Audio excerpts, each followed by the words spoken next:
The road stretched ahead of me, a narrow ribbon of asphalt cutting through the inky darkness of the night. The beams of my headlights sliced through the thick curtain of fog, revealing fleeting glimpses of the surrounding forest. I had always enjoyed the solitude of late-night drives, the way the empty road seemed to stretch on forever, and the world outside the car became a blur of trees and shadows. Tonight, however, there was an unmistakable sense of unease in the air. Perhaps it was the desolation of this remote stretch of highway, far from civilization, or maybe it was the foreboding silence that hung in the foggy air. Whatever it was, I couldn't shake the feeling that something was wrong. I glanced at the dashboard clock, its numbers glowing a sinister shade of red. 3:33 a.m. My fingers tightened around the steering wheel as I tried to push away the growing sense of dread. I had a long way to go before I reached my destination, and I couldn't afford to let fear get the best of me. As I continued down the deserted road, the fog grew thicker, obscuring my vision even further. I squinted through the windshield, straining to see what lay ahead. The tall trees on either side of the road loomed like silent sentinels, their branches reaching out like skeletal fingers. Suddenly, my headlights illuminated a figure standing in the middle of the road. I slammed on the brakes, the tires screeching in protest as the car skidded to a stop just inches from the mysterious silhouette. My heart pounded in my chest as I stared at the figure, frozen in the glow of my headlights. It was a woman, her long, tangled hair hanging in front of her face. She wore a tattered white gown that billowed in the wind. Her bare feet were covered in mud, and her eyes were hidden in the shadows of her hair.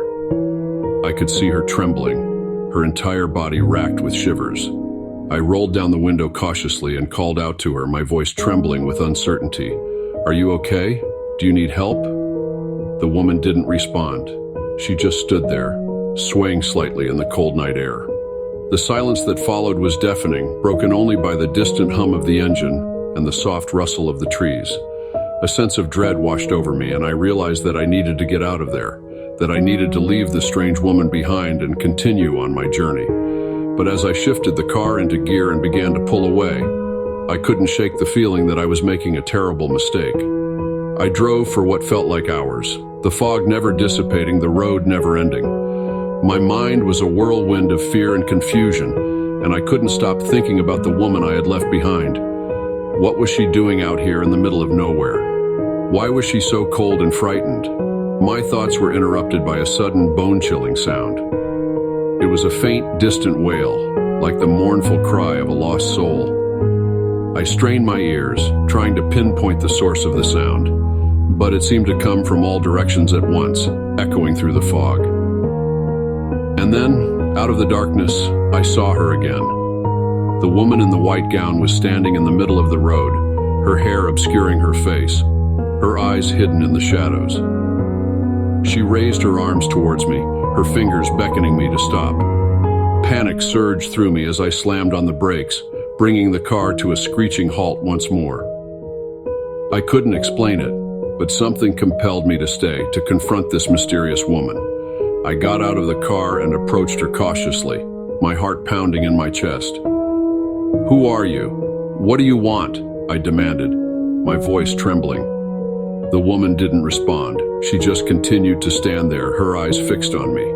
And then, with a sudden jerking motion, she lifted her head, revealing her face. I recoiled in horror. Her eyes were empty sockets, black and hollow. Her mouth hung open, revealing rows of sharp, jagged teeth. It was as if her very existence defied the laws of nature.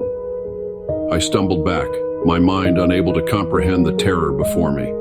And then, with a sickening, guttural sound, she began to advance towards me, her arms outstretched, her fingers reaching for my throat. I turned and ran, sprinting back to my car with all the strength I could muster. I jumped inside and slammed the door shut, locking it behind me. The woman was still coming, her ghoulish form shrouded in the fog, her unearthly wail echoing in my ears.